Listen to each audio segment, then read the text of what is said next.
அஸ்ஸலாமு அலைக்கும் வரஹ்மத்துல்லாஹி வபரகாத்துஹு. நாங்கள் இப்போ இருக்கிறது வெள்ளம்பிட்டி பொல்வத்த ஜும்மா மஸ்ஜிதில். உங்களுக்கு தெரியும், வெள்ள அனர்த்தத்துக்கு பின்னால் நிறைய வேலை திட்டங்கள் இங்கே இருக்கக்கூடிய அமைப்புகள் நிறைய பேர் செஞ்சாங்க. தனிப்பட்ட ரீதியில் செஞ்சாங்க, ஃபெடரேஷன், ஒரு ஃபவுண்டேஷன்ஸ், அப்படி நிறைய அமைப்புகள் நிறைய வேலை திட்டங்கள் செஞ்சாங்க. அதில் இன்னொரு புதிய வேலை திட்டம் ஒன்று தான் மாஷாலான்னு சொல்லி ஜேஜே ஃபவுண்டேஷன், அதே போல் சிடிஎம்எஃப் கொழும்பு மாவட்ட மஸ்ஜித் சம்மேளனம், அதே போல் ஜெமியா, அதே போல் கேடிஎம்எஃப் கொலோனா டிவிஷனல் மஸ்ஜித் ஃபெடரேஷன், இது எல்லாரும் சேர்ந்து பெரிய ஒரு வேலை திட்டம்னு ஒரு ப்ரொஜெக்ட் ஒன்று செய்கிறாங்க. முக்கியமான நல்ல ப்ரொஜெக்ட் ஒன்று. அதாவது வெள்ளத்தில் பாதிக்கப்பட்ட சுயதொழில் செய்யக்கூடிய அந்த மெஷின்கள், தையல் மெஷின்களை வச்சு சுயதொழில் செய்வாங்களே, பேக் தைப்பாங்க, உடுப்பு தைப்பாங்க, இப்படியாப்பட்டவங்களோட மெஷின்களை ரிப்பேர் பண்ணி திரும்ப கொடுக்குறது.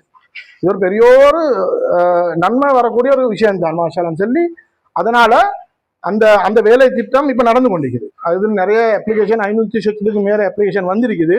நீ படிப்படியாக தான் அதை செய்யணும். அவசரமாக டக்குனு செஞ்சு கொடுக்க மேலே எடுத்து அதுக்கு தேவையான பார்ட்ஸ் எல்லாம் வாங்கி செஞ்சு கொடுக்குற வேலை மாஷாலான்னு சொல்லி இந்த நிறுவனங்கள் செய்கிறாங்க. இங்கே அவங்களுக்கு நாங்கள் துவா செய்யணும். அந்த வேலை திட்டம் இப்போ நடந்து கொண்டிருக்குது. அதுக்குண்டான பொறுப்புதாரிகள் மிக்கிறாங்க, மெஷின் ரிப்பேர் பண்ணக்கூடியவர்கள் மிக்கிறாங்க மாஷாலான்னு சொல்லி. இந்த வந்திருக்கக்கூடிய மெஷின்கள் எல்லாம் வெள்ள தண்ணிக்கு தாண்டு ரிப்பேர் உள்ளது தான். இதெல்லாம் மாஷாலான்னு சொல்லி செஞ்சு கொடுக்குறாங்க. இனி உண்மையிலே பெரிய ஒரு நல்ல காரியம் உண்டு.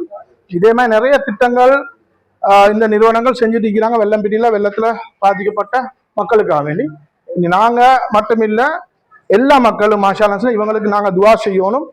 இந்த மாதிரி விஷயங்கள் தொடர்ந்து அவங்க செய்யணும் மாஷாலான்னு சொல்லி. அவங்களுக்கு நாங்கள் எல்லாருமா சேர்ந்து மற்ற அமைப்புகள் எல்லாம் சேர்ந்து அவங்களுக்கு உதவியாகவும் இருக்கணும். அதனால எங்கள் ஊர் மக்கள் மட்டும் இல்லாமல் இந்த ஏரியாவில் உள்ள முழு மக்கள் துவாவும் அவங்களுக்கு இருக்குது.